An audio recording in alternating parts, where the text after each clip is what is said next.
오늘 우리에게 주신 하나님의 말씀은 신약성경 에베소서 4장 1절부터 6절까지의 말씀 보도록 하겠습니다. 신약성경 313쪽에 있습니다. 에베소서 4장 1절부터 6절까지의 말씀입니다. 다 찾았으면 저와 여러분이 한 절씩 하나님의 말씀 교독하도록 하겠습니다. 그러므로 주 안에서 갇힌 내가 너희를 권하노니 너희가 부르심을 받는 일에 합당하게 행하여 모든 겸손과 온유하고 오래 참음으로 사랑 가운데서 서로 용납하고 평안에 매는 줄로 성령이 하나 되게 하신 것을 힘써 지키라. 몸이 하나요 성령도 한 분이시니 이와 같이 너희가 부르심의 한 소망 안에서 부르심을 받았느니라. 주도 한 분이시요 믿음도 하나요 세례도 하나요 함께 있습니다. 하나님도 한 분이시니 곧 만유의 아버지시라. 만유 위에 계시고 만유를 통일하시고 만유 가운데 계시도다. 아멘. 네, 몇 가지 추가 광고를 드리도록 하겠습니다. 먼저 교회 소식 네 번째를 보시면 어메이징 그레이스 미니스트리 안내입니다. 이것은 우리 교회 원로 목사님으로 계신 유기상 목사님께서 영성 수련회를 인도하시는데 여기에 관심 있는 분들 오늘부터 수요일까지 진행이 됩니다. 그래서 또 신청 원하시는 분들은 참고하시고 또 참여하시면 되겠습니다. 그리고 6번에 보시면 2단 경계 주일 2단 세미나가 돌아오는 2월 2일 날 있습니다. 우리 소속된 우리 총회 교단에서는 1년에 2번 전반기 후반기로 2단 세미나를 하도록 2단 경계 주일을 잡아놨습니다. 그래서 저희 교회도 그 일정에 맞춰서 우리 2단 경계 세미나를 진행하게 됩니다. 특별히 정말 혼란스러운 이 시대 가운데 구원받아야 할 백성들을 자꾸만 이단의 길로 빠뜨리게 만드는 그런 이단의 세력들이 있죠. 그래서 성도들은 늘 깨어 있어야 되고 그리고 말씀을 통해서 분별력 있는 삶을 살아야 됩니다. 이번에 세미나에 여러분 많이들 참석해 주셔서 우리가 깨어 있고 또 어떻게 신앙생활을 잘 해야 되는가, 그리고 이단에 대한 우리들의 지혜를 또 배울 수 있는 기회가 될 겁니다. 그래서 우리 중고등부 아이들도 청년부도 같이 또 참여해서 함께 세미나를 진행하도록 하겠습니다.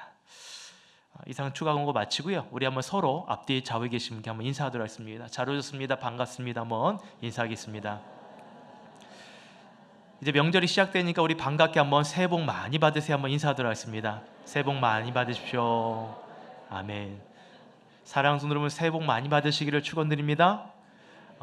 내일부터 이제 명절이 시작되고 이미 이제 시작되신 분도 계실 거고 또 이제 내려가신 분도 계실 거고 또 명절을 지키기 위해서 올라오신 분도 계실 것 같습니다. 또 특별한 명절이 되길 바라고 여러분 늘 건강하시고 여러분의 가정 가운데 화목이 늘 넘치기를 다시 한번 주의 이름으로 축원드립니다. 아멘. 지난주 저와 여러분은 이 에베소서 3장의 말씀을 함께 살펴보았습니다. 올해 우리 교회 주신 또 주제가 온전한 사람 예수 그리스도를 닮아가는 공동체라는 주제로 계속해서 에베소서 말씀을 통해 우리가 말씀을 살펴보고 있습니다. 지난주 말씀의 제목은 측량할 수 없는 하나님의 은혜에 대해서 살펴봤습니다.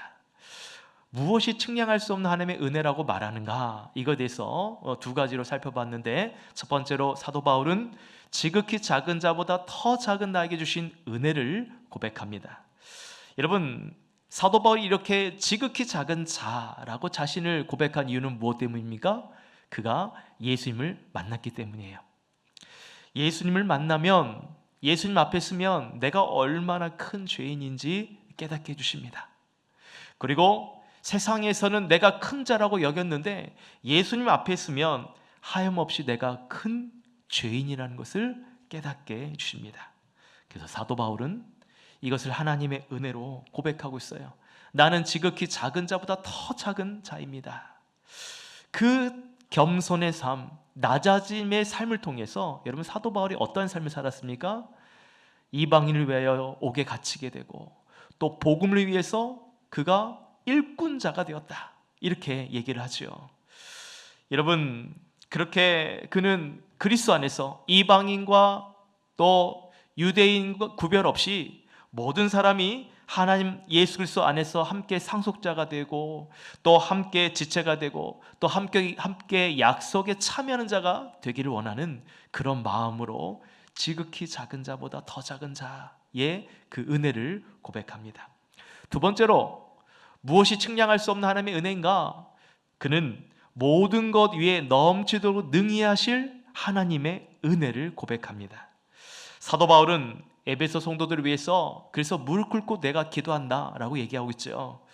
예수 그리스도의 마음이 그들에게 새겨지도록, 또 어떠한 상황 속에서도 담대함을 잃지 않도록, 그리고 어떤 환난 속에서도 낙심하지 않도록 이를 위해서 그는 끊임없이 기도를 합니다.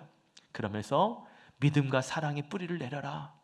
그래서 그 터를 든든하게 굳은 터가 되게 하라라고 얘기합니다. 그리고 무엇보다도 사도 바울은 우리가 구하거나 생각하는 것 위에 더 넘치도록 능히 일하실 하나님의 은혜를 고백합니다. 왜냐하면 하나님은 우리의 생각하는 것 이상으로 늘 일하시기 때문인 거죠. 때문에 사랑하는 성도 여러분, 우리는 하나님에 대한 이 한 가지 믿음이 있어야 돼요. 그것은 하나님의 은혜는 여러분 모든 것 위에 넘치도록 일하신다는 것입니다. 한번 따라 봅시다. 하나님의 은혜는 모든 것 위에 넘치도록 능히 일하십니다. 여러분 믿으십니까? 여러분 그 하나님이 저와 여러분 하나님 되기를 주 이름으로 축원합니다. 측량할 수 없는 그 하나님의 은혜, 그 사랑을 여러분 우리도 경험할 수 있기를 바랍니다. 그래서 오늘 말씀도, 오늘 예배드리는 이 자리에서도 여러분 하나님의 저항할 수 없는 놀라운 은혜를 누리시기를 축원드립니다. 오늘 저와 여러분은 에베소서 4장 1절부터 6절까지의 말씀을 살펴봤습니다. 그런데 저는 오늘 사실 에베소서 4장 전체의 내용을 좀 함께 살펴보고자 합니다. 여러분 에베소서 4장의 이 내용, 사도 바울이 무엇을 말하고자 하는 것일까? 오늘 1절 중반절에 보시면 이렇게 말하고 있습니다. 너희가 부르심을 받는 일에 합당하게 행하라 라고 말하고 있어요. 너희가 부르심 받는 일에 합당하게 행하라. 하나님의 부르심, 그것은 다시 말 하나님의 자녀로, 하나님의 백성으로 여러분 부름받았다면 성도는 그 부름받은 것에 합당하게 행하라는 거예요.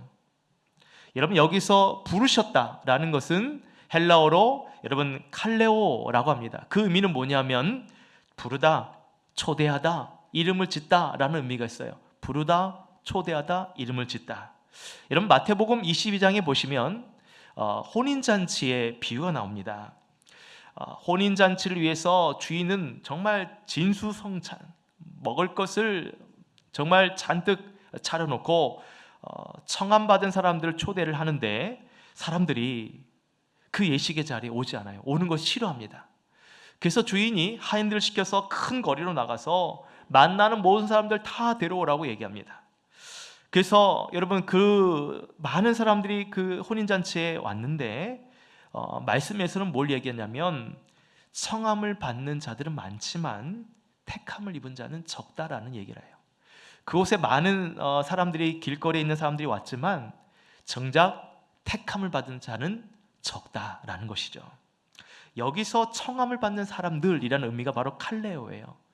초청을 받다, 부름을 받다, 이름을 짓다라는 의미와 오늘 여기서 오늘 말씀에서 부름을 받은 자들이라는 그 의미와 단어가 똑같은 거예요. 여러분 모든 사람들이 이 혼인잔치에 초대되었지만 다 혼인잔치에 들어올 수 없는 것처럼 여러분 주인이 보시기에, 하나님 보시기에 부름받은 성도는 여러분 합당해야 돼요. 부름받은 성도로서의 삶을 살아가야 된다는 것입니다. 여러분 우리가 하나님으로부터 부름받은 백성, 자녀라고 해서 다 여러분 구원받는 건 아니에요. 구원받은, 그러니까 다시 말해 부르심에 받는 합당한 삶을, 신앙을 행하고 있는가, 이것을 봐야 됩니다. 나는 혼인잔치에 청함받은 자로서의 삶을 살아가고 있는가? 나는 하나님으로부터 부름받은 자의 삶으로, 자녀의 삶으로, 백성의 삶으로 합당하게 살아가고 있는가? 나더러 주여 주여 하는 자마다 다 천국에 갈 것이 아니요, 뭐라고 말하고 있습니까? 다만 하늘에 계신 내 아버지의 뜻대로 행하는 자야만 된다고 말하고 있습니다. 따라합시다. 부르심에 받는 일은 내 아버지의 뜻대로 행하는 자만 들어갈 수 있습니다. 여러분 믿으십니까? 부름 받는다는 것은 이런 것이 필요해요. 하나님 아버지 뜻대로 내가 합당하게 살아가고 있는가? 그 부르심에 하나님 뜻대로 행하고 있는가? 여러분 이것이 중요해요. 이것에 많이 있다고 해서 구원받는 것이 아니라 정말로 그 혼인잔치에 들어갈 수 있는, 청함을 받을 수 있는 그러한 주의 백성 되기를 주 이름으로 축원합니다. 그래서 여러분 사도 바울은 어떻게 말하고 있냐면 오늘 본문 2절부터 3절에 같이 한번 읽어볼까요? 2절부터 3절 말씀 자막을 좀 띄워주시고요. 네, 같이 한번 읽어봅시다. 시작. 모든 겸손과 온유로 하고 오래 참음으로 사랑 가운데서 서로 용납하고 평안에 매는 줄로 성령이 하나 되게 하신 것을 힘써 지키라. 오늘 사도 바울은 이렇게 말합니다. 하나님 부르심에 합당한 자로 살기 위해서 우리는 겸손해야 되고 온유해야 되고 또한 오래 참아야 되고 또 사랑으로 용납해야 되고 성령으로 하나 된 것을 힘써 지키라. 이렇게 말하고 있어요. 여러분 어떤 것 같아요? 이 얘기를 들으면 뭐 이렇게 요구하는 게 많어? 이거 언제 다 지키라는 거야? 이렇게 들리십니까? 하나님의 자녀로 부름받았다는 일이 까다롭거나 또 이것이 힘들 수도 있어요. 만약에 이런 조건들이 까다롭다면 누가 하나님의 자녀가 되기를 원하겠습니까? 근데 여러분 오늘 이 말씀을 한번 다시 한번 생각해 보시기 바라요. 요구하는 것이 많다고 해서 그것이 잘못된 건 아니에요. 요구하는 것이 많다고 해서 그것이 나쁜 건 아닙니다. 여러분 사람들은요 저마다 내 건강과 내 미모 또 내 젊음을 유지하려고 참 몸 관리에 힘을 쓰죠. 다이어트를 또한 열심히 하죠. 근데 여러분 효과적인 이런 다이어트를 하기 위한 까다로운 요구사항들이 참 많이 있습니다.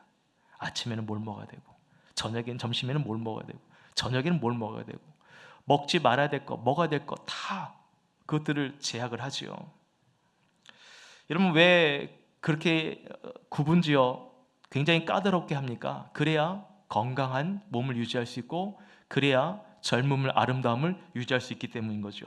그런데 그렇게 여러분 까다로운 것도 사람들은 어떻게 해요? 잘 지킨다는 거죠. 요구하는 것이 많다고 해서 나쁜 것이 아닙니다. 근데 왜 그렇게 꼼꼼한 것을 사람들은 잘 지킵니까? 내 몸이 건강하기를 내가 원하기 때문에. 여기 계신 분들 다 건강하게 원하시죠? 좀 더 젊어 보이고 싶죠? 그래서 이렇게 열심히 또 여러분 나름대로의 또 노력하는 게 있잖아요. 꼼꼼하다고 해서 잘못된 게 아니에요. 마찬가지예요. 내가 하나님의 자녀가 되고 싶은 마음이 있으면 하나님의 구원받는 자녀가 되고 싶은 열망이 있고 여러분 그런 간절함이 있으면 여러분 이것은 꼼꼼한 내용이 아니에요. 지킬 수 없는 내용이 아니라는 거예요. 겸손하고 오래 온유하는 오래 참음 그리고 사랑하는 것 서로 용납해 주는 것 성령을 하나 되게 힘쓰는 것 여러분 이것이 절대로 까다롭거나 불평이 되는 것이 아니란 거예요. 근데 여러분 많은 사람들은 이렇게 하나님의 자녀가 되고 또 구원받는 삶에 대해서 관심을 두려워하지 않습니다.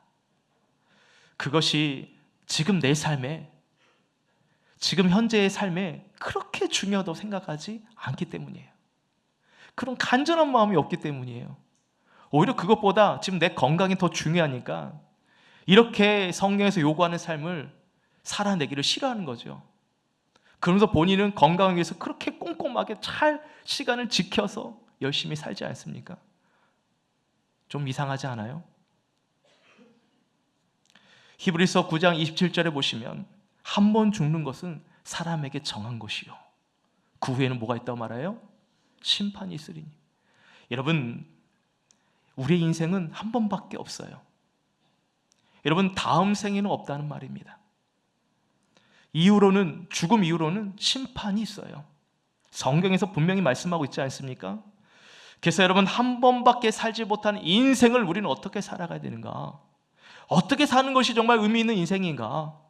여러분 인생 가치 어떠한 인생이 가치 있는 인생이 되는 건가? 여러분 이것을 우리는 돌아봐야 되는 것입니다. 그래서 여러분 이에 관련된 나온 말이 뭐냐면 메멘토 모리라는 말이 있어요. 메멘토 모리. 라틴어로 메멘토 모리는 여러분 죽는 것을 기억하십시오 라는 의미입니다. 죽음을 잊지 말라라는 의미예요. 이 말은요, 로마 시대에 전쟁에서 승리한 장군 그리고 군인들이 여러분 개선을 할 때 그때 사람들이 그들을 향해서 외치던 말들이 메멘토 모리라는 말이에요. 죽음을 기억하십시오. 이 말이 뭐냐면 지금은 전쟁에서 승리했지만 우리의 인생은 언제 죽을지 모릅니다. 그러니 겸손하게 자랑하지 말고 받아들입시오 라는 의미가 메멘토 모리. 여러분 그렇습니다. 한 번 죽는 것은 사람에게 정해진 거예요. 그 후에는 심판이 있습니다. 이것을 우리는 기억하며 우리 인생을 살아가야 되는 거예요. 하나님의 자녀로 부름받은 사람은 영원한 천국에 가지만 그 부름을 받지 못한 사람은 영원한 영벌에 들어가게 되는 것입니다.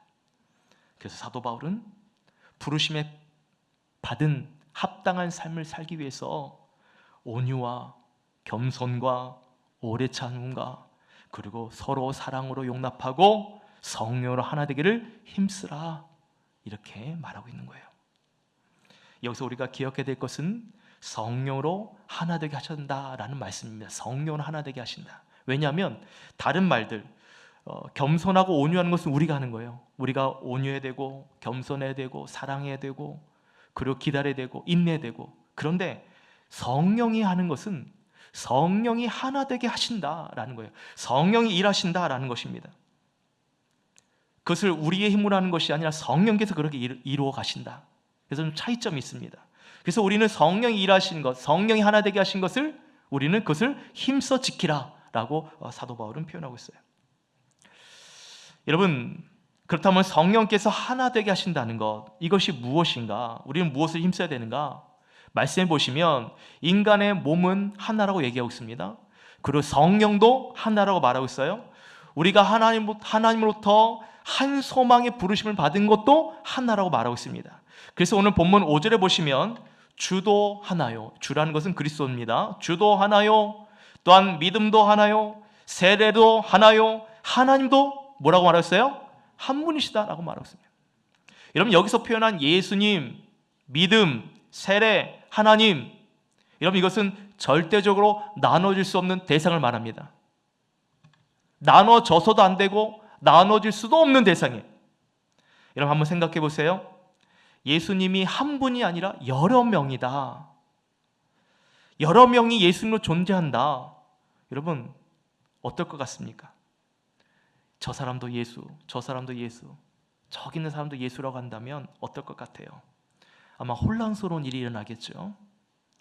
여러분 현대 종교라는 그 이단들을 관리하고, 그러니까 이단들에 대해서 경계하고 또 그에 대한 정보를 다루는 현대 종교라는 그런 단체가 있어요. 거기에 이제 탁지원 소장 분이 계신데, 탁지원 소장님이 계신데 그분이 말하기를 우리 대한민국에서만 하나님이 20명이 존재하고 예수님이 50명이 존재한대요. 하나님이 20명, 예수님이 50명. 여러분 이게 가능합니까? 우리가 알고 있는 하나님은 한 분이신데, 우리가 알고 있는 예수님은 한 분이신데 왜 이렇게 많죠? 이들은 다 어떤 사람들이에요? 이단들의 이단. 내가 예수라고, 내가 구원자라고. 그래서 여러분 구원받을 영혼들을 잘못된 길로 인도하죠. 이 옆에 있는 교회가 그런 교회이지 않습니까? 그래서 여러분 지금도요 저 교회 모르고 가는 사람들이 많이 있어요. 그러다 우리 교회 성도들이 가지 말라고, 저기 이단이라고 막 이렇게 얘기도 하기도 하는데 모르는 사람들은 몰라요. 어디가 이단인지. 내가 예수라, 내가 구원자다 얘기하는 그것에 구원받아야 할 영혼들이 잘못된 길로 가고 있습니다. 여러분 우리가 믿어야 할 대상, 그래서 하나님은 한 분이셔야 되는 거예요. 믿음도 하나여야 되고 성령도 하나여야 되고 예수 그리스도도 한 분밖에 없다는 것입니다. 그래서 오늘 6절에 보시면 하나님이 한 분이시기 때문에 만유의 아버지가 되신다. 그 하나님은 만유 위에 계시고 또 만유를 통치하시고 만유 가운데 계신 하나님. 여러분 믿으십니까? 즉 하나님께서 모든 만물을 창조하셨기 때문에 이 모든 것은 하나님이 한 분이기 때문에 가능하다는 거예요. 즉 하나님께서 한 분이기 때문에 이렇게 하나됨에 대해서 이야기를 하고 있는 것입니다. 오늘 말씀에 보시면 각 사람에게 그 한 분 되신 하나님, 각 사람에게 각 그리스도의 선물을 주셨다 말하고 있습니다. 각 사람의 분량대로 은혜로 선물을 주셨어요. 사도 바울은 이것을 은혜라고 표현하는데 여러분 우리 칼빈 신학자는 이 은혜를 은사라고도 또 표현을 합니다. 여러분 하나님께서 각 사람에게 분량대로 주신 은혜, 이것이 뭔가 오늘 11절 말씀해 보시면 이렇게 말하고 있습니다. 어떤 사람은 사도로, 어떤 사람은 선지자로, 어떤 사람은 복음 전한 자로, 어떤 사람은 목사로, 어떤 사람은 교사로 삼으셨다는 거예요. 여러분 그렇습니다. 사람마다 은사가 달라요. 은혜의 분량이 다르기 때문에 봉사의 역할도 다 다양한 겁니다. 그렇다면 왜 이것을 그리스도의 선물이라 라고 말했는가? 그 이유는 성도들을 여러분 온전하게 세우기 위해서예요. 이 성도들이 그리스도의 몸으로 온전하게 세움을 받기 위해서입니다. 여러분 그리스도의 몸을 세운다는 것은 뭐냐? 그리스도로 한 몸됨을 말합니다. 따라합시다. 그리스도로 한 몸됨을 성도는 이루어야 합니다. 여기 있는 모든 성도들이 각자 각양의 은사가 있어요. 그 은사를 주신 이유는 그리스도로 하나 된 몸, 하나 된 공동체를 이루기 위해서예요. 이것이 중요합니다. 오늘 말씀의 중요한 포인트는 이거예요. 하나됨입니다. 하나됨. 왜냐하면 그리스도께서 한 몸을 이루셨기 때문에 하나님으로 부름받은 사람들은 하나 되어야 하기 때문에 그렇습니다. 앞에서 제가 말씀드린 것처럼 하나님께서 각 사람에게 사도로, 선지자로, 또한 복음 전환자로, 목사로, 그리고 교사로 세우셨는데 사랑하는 여러분, 우리 교회 안에도 한번 보십시오. 다양한 은사를 가진 분들이 계셔요. 목사님 저는 은사가 없는데요. 여러분 은사가 없는 게 아닙니다. 여기 있는 사람들은 다 오늘 말씀에 의하면 다 하나님 주신 은사가 있어요. 은혜가 있단 말이죠. 근데 내가 그것을 발견하지 못한 것이지 여러분에겐 다 하나님 주신 은사가 있습니다. 그 은사를 주셨다는 건 뭐예요? 우리로 그 은사를 가지고 하나 된 공동체를 이루라는 거예요. 한 몸 된 공동체를 이루라는 거예요. 그리스도의 몸을 세우라는 것입니다. 여러분 오늘 7절에 보시면 왜 이와 같은 이야기를 하고 있는가? 오늘 7절에 보시면 이렇게 말하고 있어요. 우리 각 사람에게 그리스도의 선물의 분량대로 은혜를 주셨기 때문입니다. 그렇다면 하나님께서 우리에게 이 은사, 다시 말해 선물을 주신 이유는 무엇 때문입니까? 그 은사를 통해 하나님께 영광 돌리기 위해서라는 거죠. 여러분 단순히 우리가 교회 봉사하는 것 그냥 봉사 차원에서만 생각하면 안 됩니다. 하나님께 영광 돌리는 자리예요. 우리가 주 앞에 봉사하는 것, 은사대로 봉사하는 것은 그리스도의 공동체를 세워가는 하나됨의 과정이라는 거예요. 결국 그리스도의 몸을 세우는 것을 말합니다. 여러분 교회는요 하나의 거대한 그리스도의 몸과 같습니다. 여러분 믿으십니까? 교회는 하나의 그리스도의 몸과 같아요. 여기 계신 모든 분들은 그리스도로 각 지체 역할을 하고 있는 것입니다. 그래서 어떤 분은 눈 역할을, 어떤 분은 코의 역할을, 어떤 분은 귀의 역할을, 어떤 분은 손발의 역할들을 다 우리는 해야 된다는 것이죠. 그런 은사들을 다 우리에게 주셨다는 것입니다. 이것을 가지고 우리는 그리스도의 몸을 하나로 이루어야 되는 거예요. 그래서 오늘 말씀에서 중요하게 계속 반복적으로 얘기한 것이 바로 하나됨이라는 것입니다. 이것이 오늘 말씀의 핵심인 거죠. 그런데 여러분 사도 바울이 이렇게 하나됨에 대해서 얘기하는 것은 이것이 교회로서는 너무나도 중요하기 때문에 그렇습니다. 근데 여러분 교회로서 이 중요한 일을 교회로서는 이걸 잘 감당해야 되는데 참 이것이 쉽지 않아요. 왜냐하면 여기 계신 모든 성도님들이 그리스도의 몸, 지체를 세워야 되는데 여러분이 교회 안에만 있는 것이 아니죠. 여러분은 또 교회 밖으로도 나가시잖아요. 교회 안에만 있는 것이 아니라 교회 밖으로도 우리의 삶이 있습니다. 그래서 여러분, 교회 밖 세상은 어떻습니까? 교회 밖 세상은요, 여러분, 하나 되지 못하는 것들이 참 많이 있어요. 분열이 가득하고, 미움이 가득하고, 시기가 가득하고, 경쟁이 가득하고, 그래서 뭔가 하나 되지 못하는 것들이 우리의 삶 속에 자꾸만 우리를 분열을 시키는 거죠. 제가 말한 세상이란 뭡니까? 예수님 없는 세상을 말해요. 인간의 욕심에 따라 인간의 본능대로 그 욕심을 채우고자 하는 세상. 그러니까 갈등이 있고 다툼이 있고 나눠짐이 있고 분열이 있는 거죠. 이런 세상은 교회와 성도들을 어떻게 해요? 위협하게 하는 거죠. 하나 되지 못하게 만듭니다. 하나님과 하나 되지 못하게 만들고 성령과 하나 되지 못하게 만들고 모든 것을 부인하게 만들고 예수 그리스도와 단절되게 만들어요. 그래서 여러분, 그리스도의 몸을 세운다는 것이 쉽지 않아요. 성도들이 하나 된다는 것이 쉽지 않아요. 교회 안에서뿐만 아니라 밖에서의 삶도 살다가 또 교회 안에 들어오게 되면 또 그러한 우리들의 하나 되지 못한 것들이 교회 안에 있게 되니까. 그렇다면 여러분, 교회 안의 성도들은 영원히 하나 되지 못할까요? 영원히 그리스도의 몸으로 연합되지 못하는 걸까요? 그렇지 않아요. 사도 바울은 그것을 말하고자 하는 것이 아닙니다. 뭐냐면 하나 될 수 있다. 그럼에도 하나 될 수 있다라는 것을 말하고 있어요. 여러분, 제가 참 좋아하는 성경 말씀 중에 하나가 있는데 그것은 요한복음 15장의 포도나무 비유입니다. 여러분, 요한복음 15장 4절부터 5절 말씀을 우리 같이 한번 읽어볼까요? 시작. 내 안에 거하라 나도 너희 안에 거하리라. 가지가 포도나무에 붙어있지 아니하면 스스로 열매를 맺을 수 없음같이 너희도 내 안에 있지 아니하면 그리하리라. 나는 포도나무요 너희는 가지라. 그가 내 안에 내가 그 안에 거하면 사람이 열매를 많이 맺나니 나를 떠나서는 너희가 아무것도 할 수 없음이니라. 아멘. 여러분, 예수님께서 말씀하셔요. 나의 안에 거하라. 나의 안에 거하라. 하나님으로부터 부름받은 모든 백성들은 주님 안에 거하라 라고 말하고 있어요. 그러면 나도 너희 안에 거한다. 여러분, 이 말은 뭡니까?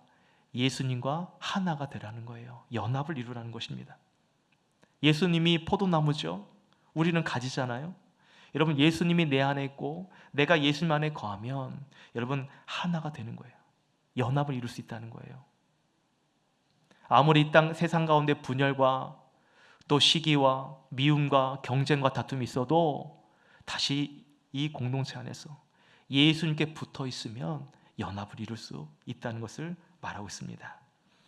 여러분, 예수님과 한 몸이 되면 요한복음 15장에 뭐라고 말하고 있어요? 사람이 열매를 많이 맺나니 나를 떠나서는 너희가 아무것도 할 수 없다.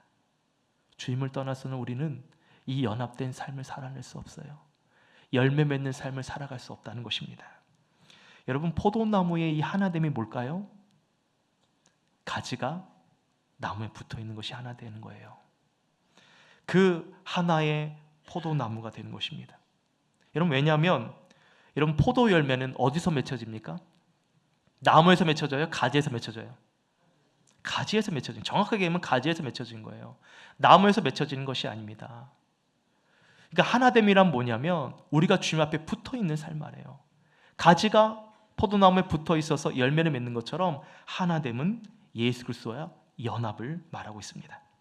그래서 여러분, 가지가 없으면 포도나무 열매도 있어요, 없어요? 없어요. 가지가 없으면 열매가 맺힐 수 없어요. 그거는 포도나무가 아닌 거죠. 포도나무로서의 기능을 잃어버리게 되는 것입니다. 포도 열매 없는 나무는 여러분 포도나무로서의 가치를 잃어버리게 되는 거예요. 예수님께서 지나가시다가 시장하셔서 무화과나무를 보셨어요. 그래서 열매가 있는가 봤더니 열매는 없고 잎만 무성합니다. 예수님께서 뭐라고 얘기하시죠? 영원토록 열매를 따먹지 못하리라. 그리고 그 다음날 무화과 열매를 보니까, 나무를 보니까 어떻게 돼요? 뿌리째 마르게 되죠. 아무리 나무의 형태를 갖는다 할지라도 잎만 무성하고 열매가 없으면 그것은 그 무화과 나무로서의 가치가 없는 거예요. 여러분 그렇습니다. 열매를 맺는 나무가 열매를 맺지 못하는 것은 여러분 죽은 것과 같습니다. 성도는 마찬가지예요. 예수 그리스도로 열매를 맺을 수 있는 존재입니다. 여러분 믿으십니까? 예수 그리스도로 열매 맺는 존재인데 예수 그리스도로 열매 맺지 않으면 우리는 죽은 것과 같아요. 죽은 신앙으로 살아갈 수 있다는 것입니다. 그래서 성도는 예수 그리스도와 하나가 되어야 돼요. 따라합시다. 성도는 예수님과 하나가 되어야 됩니다. 다시 성도는 예수님과 연합해야 됩니다. 그러면 우리는 살아나게 될 줄 믿습니다. 예수님과 하나 되어야 될 줄 믿습니다. 그래야 우리는 살아갈 수 있어요. 하나님부터 부름받은 자의 삶, 겸손해지고 온유함으로 인내함으로 사랑을 베푸는 이 삶을 살아낼 수 있다는 거예요. 마찬가지로 교회는요, 한 그루의 포도나무와 같아야 됩니다. 다양한 은사를 가진 성도들이 예수님께 어떻게 해요? 붙어 있어야 되는 거예요. 연합돼야 되는 거예요. 그래야 가지인 성도는 예수님과 하나됨으로써 여러분의 삶 가운데 열매가 열리는 거예요. 그것이 하나됨입니다. 그래야 풍성한 열매를 얻게 되는 거예요. 생명을 얻게 되는 것입니다.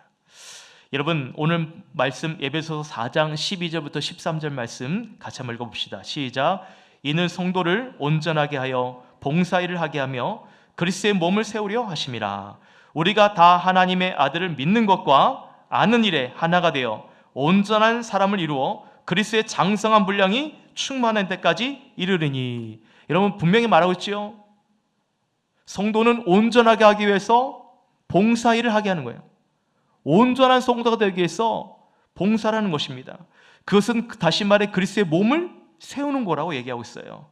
우리가 다 하나님의 아들을 믿는 것과 아는 일에 하나가 되어야 된다라고 말하고 있습니다. 나는 과거에 교회에 봉사 많이 했기 때문에 이것으로 충분하다 생각할 수 있는데 여러분 그렇지 않아요. 우리가 교회에 봉사하는 건 다양한 것입니다. 힘을 써야 되는 봉사만 교회 봉사가 아니에요. 기도하는 것도 교회 봉사입니다. 예배를 드리는 것도 봉사예요. 여러분 이러한 이 봉사해야 하는 일들은 하나님께서 내게 그리스도의 선물로 주셨기 때문에 이 일들을 내가 섬기는 것이 아니라 그 은혜 때문에 하고 있는 거예요. 그 은혜 때문에 섬기고 있다는 것입니다. 여러분 이 생각에 전환이 필요해요. 봉사는 내가 하는 게 아니에요. 내게 주신 은혜 때문에 내가 하는 겁니다. 이것은 다시 말해 그리스도와 연합해라. 그리스도와 하나 되게 하라. 이러한 마음으로 우리는 주일에 힘써야 되는 거예요. 그래서 우리가 하나님의 아들을 믿는 것과 아는 일에 하나가 되어야 된다. 여러분 하나님을 믿는 것, 아는 것 따로따로 하는 게 아니에요. 하나님을 믿는 것, 아는 것이 일치가 되어야 된단 말이죠. 하나가 된다는 것이요. 그것이 온전한 사람으로 예수 그리스도를 닮아가는 성도의 삶으로 여러분 만들어지게 되는 것입니다. 그래서 그리스도의 장성한 분량이 어떻게 해요? 충만한 데까지 이르리니라고 말씀하고 있습니다. 사랑하는 여러분, 우리의 신앙과 삶, 또 예수 그리스도를 믿는 것과 아는 것이 여러분 하나가 되지 못하면 그것은 진짜 성도의 삶이 되지 못할 수 있습니다. 그는 정말 하나님만 아는 것으로 끝날 수 있어요. 성도는 예수님과 하나님 이것을 아는 것과 믿는 것이 하나가 되도록 힘써야 됩니다. 그것이 내 삶의 이유가 되고 그것이 내 삶의 본질이 되어야 되는 거예요. 그렇게 우리는 그리스도의 몸을 세워가야 하는 것입니다. 그래야 내가 살고 내 신앙이 회복되고 그래야 건강한 성도로서 살아가고 있는 거예요. 그러니까 여기에 있는 모든 사람들이 예수 그리스도에 접붙이는 삶이 돼야 열매 맺는다는 건 뭘 말해요? 건강하다는 증거죠. 그렇지 않아요? 열매가 없다는 것은 뭔가 지금 내게 건강하지 못한 문제가 있는 거예요. 근데 주님 앞에 붙어 있으면 여러분 열매를 맺는다는 것은 예수 그리스도를 통해 우리에게 회복과 건강을 주신다는 증거가 되는 거예요. 그것을 통해 우리의 신앙의 척도를 알 수 있는 거예요. 우리가 지금 건강한 신앙생활을 하고 있는가? 지금 내 개인적인 신앙생활이 지금 하나님 보시기에 건강한가? 그것은 그리스도 안에 붙여있는 그 열매를 통해 볼 수 있다는 거죠. 바라기는 이 교회가 예수 그리스도께 붙여있는 그런 하나님의 교회 되기를 주의 이름으로 축원합니다. 예수님께 붙여있는 생명의 양식을 날마다 공급받고 또 생명의 열매를 맺히는 그런 하나님의 교회 되기를 주의 이름으로 축원합니다. 그래서 사도 바울은 예배소 성도를 향하여 그리스도의 몸을 세우는 교회, 그리고 하나가 되는 교회가 되기 위해서 실천해야 될 것을 오늘 말씀 4장 22절부터 32절까지 기록을 하고 있어요. 저는 오늘 이 말씀을 우리 성도님들과 같이 한 목소리로 함께 읽으면서 오늘 설교를 마무리하고자 합니다. 여러분, 이 말씀 우리가 같이 이 시간에 합독할 때에 단순히 문자를 읽고 또 글을 읽는 것이 아니라 정말 여러분 교회를 사랑하는 마음으로, 그리고 정말 나의 신앙의 회복을 위해서 여러분 이 마음으로 오늘 예배소 4장 22절부터 32절까지의 말씀을 한번 같이 합독해서 읽도록 하겠습니다. 같이 한번 읽겠습니다. 너희는 유혹의 욕심을 따라 썩어져가는 구습을 따르는 옛사람을 벗어버리고 오직 너희의 심령이 새롭게 되어 하나님을 따라 의와 진리의 거룩함으로 지으심을 받은 새 사람을 입으라. 그런즉 거짓을 버리고 각각 그 이웃과 더불어 참된 것을 말하라. 이는 우리가 서로 지체가 됨이라. 분을 내어도 죄를 짓지 말며 해가 지도록 분을 품지 말고 마귀에게 틈을 주지 말라. 도둑질하는 자는 다시 도둑질하지 말고 돌이켜 가난한 자에게 구제할 수 있도록 자신의 손으로 수고하고 선한 일을 하라. 무릇 더러운 말은 너희 입 밖에도 내지 말고 오직 덕을 세우는 데에 소용되는 대로 선한 말을 하여 듣는 자들에게 은혜를 끼치게 하라. 하나님의 성령을 근심하게 하지 말라.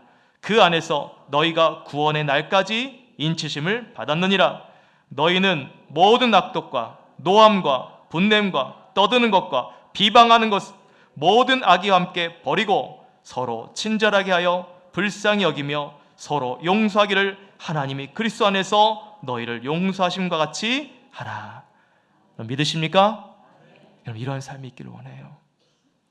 오늘 하나님의 부름받은 삶, 이것이 결코 우리에게 복잡하고 힘들고 어려운 것이 아니라 예수님께 붙여있는 삶으로 힘쓰시면 됩니다. 가진 우리가 포도나무이신 예수님께 붙어있는 삶, 그것이 온전한 하나됨이요, 그것이 그리스도의 공동체를 세우는 거예요. 그래서 여러분, 옛사람을 벗어버리고 우리의 심령을 새롭게 함으로 의와 진리와 거룩함으로 새 옷을 입어야 되는 거예요. 분을 내어도 죄를 짓지 말고 해가 지도록 분을 품지 말고 그것을 통하여 마귀에게 틈을 보이지 말고 더러운 말 입 밖에 또 내지 않고 덕을 세우는 말로 선한 말을 하여 듣는 자들에게 은혜를 끼치게 하라. 사랑하는 여러분, 우리는 하나님부터 정말 부름받은 존귀한 자들이에요. 특별한 사람들이란 말이죠. 그 특별한 하나님의 부름받은 우리가 그렇게 부름받은 자의 삶을 살아가도록 오늘 이 말씀을 가지고 여러분 세상에 나가서 주님 안에서 우리의 신앙과 삶을 살아내고자 우리가 기뻐하며 즐거워하며 또 세상을 담대하게 맞설 수 있는 힘을 공급받음으로써 여러분 한 주간 우리가 주님 안에서 온전히 하나 되는 은혜, 또 여러분의 삶 가운데 여러분의 생명에 하나님께서 부어주시는 그 열매 맺는 삶이 풍성해지기를 주 이름으로 축원합니다. 특별히 이제 명절을 보낼 텐데 명절을 보내면서도 우리가 하나됨이 참 필요하죠. 가족 가운데 오랜만에 만났는데 정말 하나 되지 못하는 어려움도 있는 분들도 계십니다. 근데 여러분 그 가운데 가서도 기도하는 마음으로 가신 거예요. 내가 예수님께 붙어있는 삶을 생각하면서 그 공동체가 하나 되도록, 또 우리 가족이 하나 되도록, 또 이 나라가 하나 되도록 여러분 그런 은혜의 삶을 누리시기를 주 이름으로 축원합니다. 축원합니다. 오늘 주 말씀을 기억하시면서 함께 이 찬양 고백하기 원합니다. 나는 주를 섬기는 것에 후회 없습니다. 여러분, 우리가 예수님 믿는 거 후회 없어요. 하나님께서 우리를 부르신 것은 후회함이 없으십니다. 그 은혜를 우리에게 부어주신 그 하나님의 사랑을 오늘 함께 찬양으로 고백하며 기도하며 주 앞에 나가도록 하겠습니다.